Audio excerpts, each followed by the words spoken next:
Assalamu alaikum dear students. I hope you are fine with blessings of Allah. I starting the lectures of major issues in Pakistan economy. First very important question is agriculture sector and its issue. First of all, the importance of agriculture sector in Pakistan, problems of agriculture sector and measures of agriculture sector. Then we started the importance of agriculture sector in Pakistan. Major contribution to GDP. GDP means gross domestic product. In our economy, agriculture sector plays a very dominant role by making a greater contribution to GDP of the country. इनके जो agriculture sector है जो यानी कि जो हम wheat rice और जो भी हम वेजिटेबल्स और फ्रूट्स खाते हैं ये हमारा एग्रीकल्चर सेक्टर है।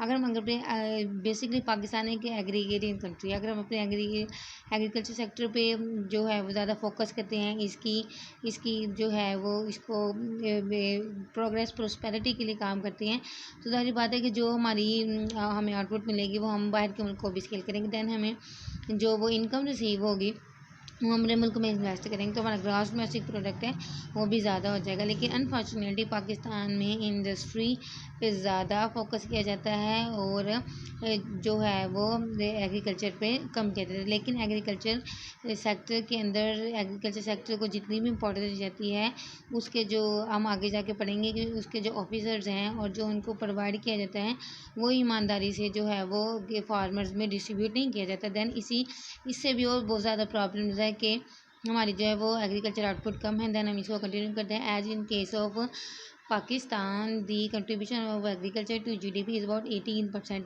अभी देखिए ये जो हमारा ग्रॉस डोमेस्टिक प्रोडक्ट है एग्रीकल्चर में इसका जो एग्रीकल्चर का जो किरदार है ग्रॉस डोमेस्टिक प्रोडक्ट में वो 18% है। हम 18% 81% भी कर सकते हैं। दैन किस तरह कर सकते हैं जब इसमें जो फार्मर्स हैं वो तो अपना बहुत ज़्यादा काम करते हैं, लेकिन फार्मर्स जो हमारे वो इलिटरेट हैं, अनपढ़ हैं, उनको नहीं पता कि कैसे काम करने हैं।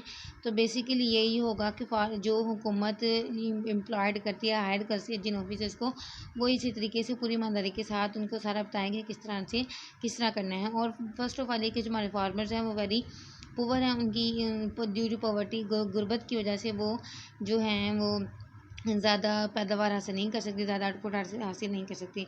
इन केस अगर हम ऑन दी अदर हैंड अगर हम उसको अमेरिका को देखें तो अमेरिका में ज़मीन कम है लेकिन आउटपुट ज़्यादा है। क्यों? क्योंकि वहाँ पर जो मेथड है बीज को बोने का और पूरी फसल का वो बहुत ज़्यादा अलग है और वहाँ पर टेक्नोलॉजी भी यूज़ हो रही है।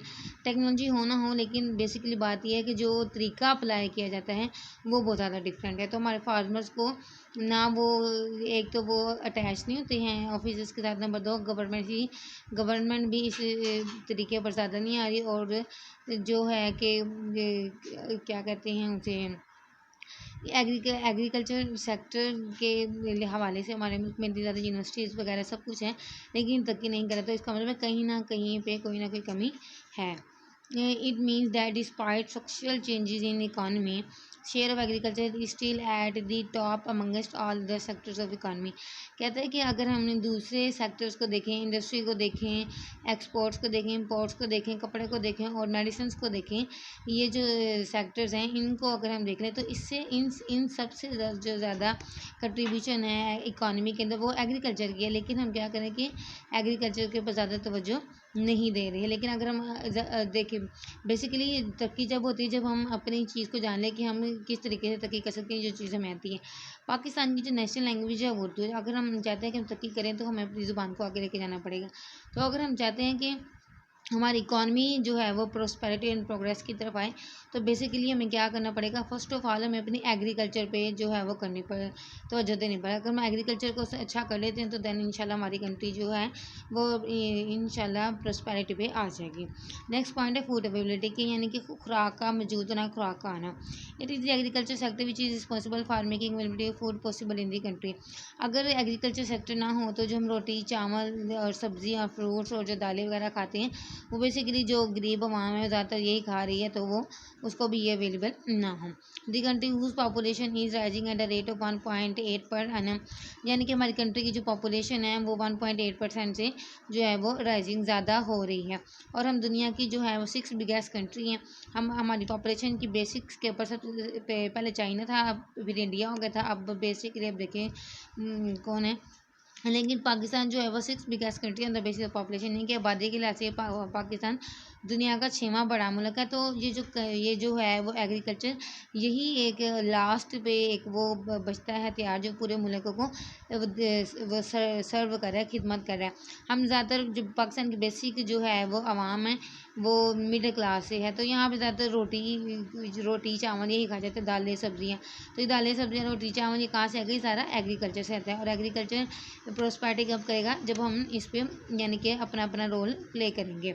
इट इज़ प्रोवाइडिंग हमें क्या मुहैया करता है, वीट गंदम चावल सब्जियाँ। इट अबाउट ऑयल, यानी कि जो ऑयल है जो कुदरती तौर पर जो फूल बीजों के अंदर होते हैं, दैन उनसे एक्सट्रैक्ट निकाल के हर कंपनी का अपना अपना अलग है। टू द एग्जिस्टिंग पॉपुलेशन, जो आबादी इस वक्त मौजूद है, एज वेल न्यू एंटरनेटिव पॉपुलेशन, और जो न्यू बच्चे जो हैं वो आबादी के जो न्यू बच्चे जो हैं वो पैदा होते हैं उनको भी वो ये एग्रीकल्चर सेक्टर खुराक फ्राहम कर रहा है। In case a country lacks agriculture sector, अब कह रहा है अगर एक कंट्री है उसके एग्रीकल्चर सेक्टर में कमी है और इस लगिश वन बहुत ज़्यादा कोशिश करे, बहुत ज़्यादा वीक है, food stuff will have to be imported, यानी कि अगर हम अपना फूड स्टफ इंपोर्ट करें बाहर के मुल्क से मंगवाएं, जैसे पिछले दिन हमने गंदम मंगवाई थी, ये एक बहुत ज़्यादा इकानमी के अंदर एक लैक है, ये बैकवर्डनेस है कि हम एक एग्रीकल्चर कंट्री में बाहर से गंदम मंगवाएं। जब हम गंदम मंगवाएंगे तो ज़ाहिर बात है कि लोग उसको क्या करेंगे, ज़्यादा से ज़्यादा खरीदेंगे, उसको स्टोर करेंगे, गंदम ज़्यादा महंगी बेचेंगे। जब गंदम ज़्यादा महंगी बेचेंगे तो आटा जो है वो महंगा हो जाएगा, दैन एक जो आम आदमी की पहुंच से ज़्यादा दूर हो जाएगा। आजकल जो आटे का रेट चल रहा है वो 2000 रुपये से 2500 का 15 किलो चल रहा है। क्यों? क्योंकि ये जो ब्लैक मार्केटिंग होते हैं ये क्या करते हैं, आटे को स्टोर कर लेते हैं और दैन जब वो ये आटा मार्केट में सेल होने के लिए आता है तो उसकी प्राइस ज़्यादा हो जाती है। और इस एक आटे की प्राइस ज़्यादा इसलिए क्योंकि हुकूमत ने क्या किया कि बाहर के मुल्क से अपने मुल्क में नहीं कुछ करना है, इन्होंने अपनी घर की मुर्गी दाल बराबर है, तो इन्होंने बाहर के मुल्क से वो गंदम इंपोर्ट की है, मंगवाई है।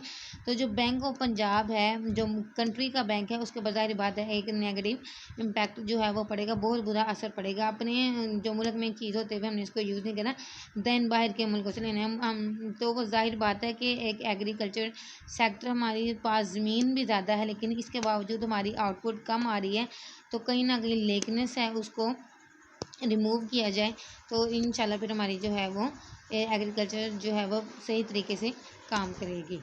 आई होप आपको समझ आ गया होगा। Best of luck. अल्लाह हाफिज़।